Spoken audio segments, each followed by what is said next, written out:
Hi everyone, this is Coach Kim with Unlock Your Mind, Unlock Your Life. I'm here today with Dia. Hey Hi. Dia, how are you? I'm great. Cool. Today I thought we'd talk about peace, passion, and prosperity.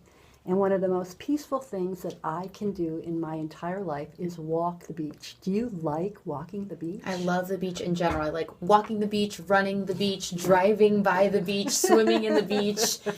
Actually, today when I was on my way, I parked my car and I was walking into work. The sun was hitting me. It was so warm. It was so beautiful out that I just stood there for a minute and closed my eyes and breathed. It just felt amazing. So what's there not to love about the beach? I know, it's awesome. Well, I was at the beach the other day talking to my girlfriend, and we love to power walk and converse and just complain about whatever's not working in our lives. And we're talking about all the things that we really need to we need to do in our lives, and how that to-do list seems to go on forever and ever and ever. So we came up with a system that I want to share with other people, and I'm sure you probably have one of your own systems, but for people that are just doing a million things, working full-time, have children and lives, I find that having a process helps me anyway really determine the most important things that I need to do in a day and how I'm going to get them done. So what I realized is if I attempted to get every single thing done in one day, I would never get out of my bedroom, and probably till 11 o'clock in the morning, and that wasn't going to work. So I finally came up with a system where I thought to myself, okay, all these things are important and I want to get them done, but do I have to do every single one every single day? And I realized that I didn't. So why not just pick and choose the things that I wanted to do on a given basis, but write them down? So I had a schedule. Monday I did yoga, or I meditated, things of those natures that I want to get done first thing in the morning, but there's a million other things that I want to get done too. So by writing them down and putting them on a piece of paper and saying, okay, Monday this gets done, or Tuesday that gets done, I feel so much better about myself because I'm not shoulding on myself. I should get it all done. Well, there's only 24 hours in a day. So if that helps anybody with scheduling and feeling less pressured in their life, go ahead and do that, or a version of it. And I know, Dia, you have a version of that works for you. I absolutely do. I completely agree with how you feel about writing things down. In fact, I actually think it makes us feel more responsible to do those things too. You're right. You're giving yourself less to do, which is a good thing because there are only 24 hours in a day, but you also feel responsible. Like when I wrote down, I actually have on Tuesdays and Thursdays, it says gym.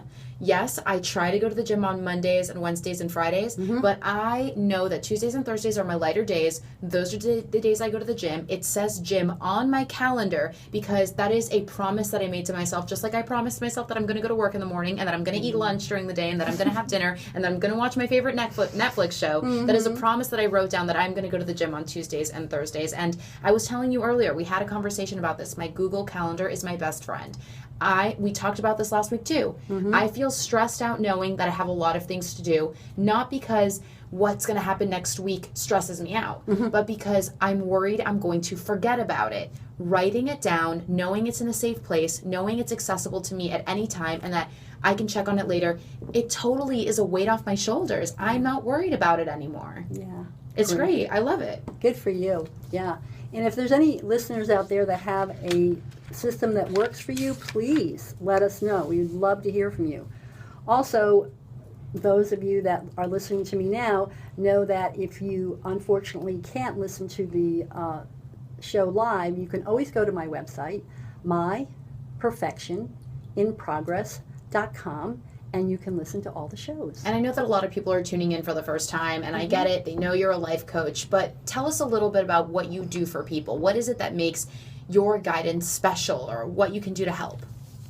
Well, one of the things that I do is I really help people understand where they are and to accept where they are rather than beating themselves up. And I help them through a process of understanding, okay, what are your goals? Where do you want to go, and how long do you want to take to get there?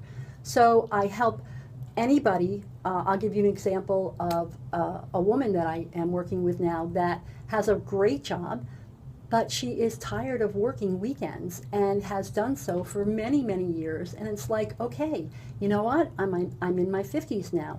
This isn't what life should look like. I want it to look differently, and I don't know how to do that. So together we are working on ways for her to stay in the position that she's in and to move on and find something that she really, really loves. That real balance. Yes, yeah, a real balance. And that's why I want to talk about peace, passion, and prosperity today, because I think those are ways in which we can balance our lives.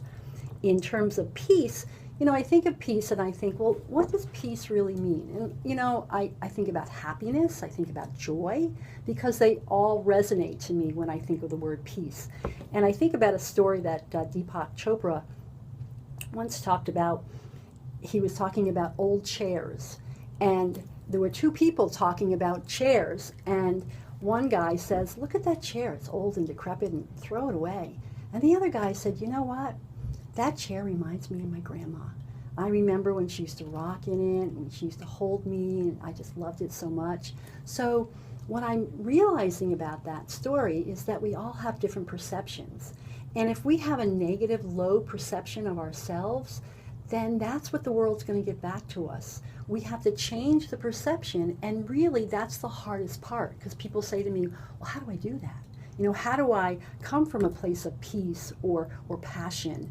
And it's really all an inside job, and it's about believing in yourself and finding the things that you love about yourself. Write down things, even if you don't believe in yourself, write down the things that other people have said to you. You're a great speaker, you're pretty, you're intelligent, anything that anybody has ever said to you, write it down. And those are the things that you need to start believing in.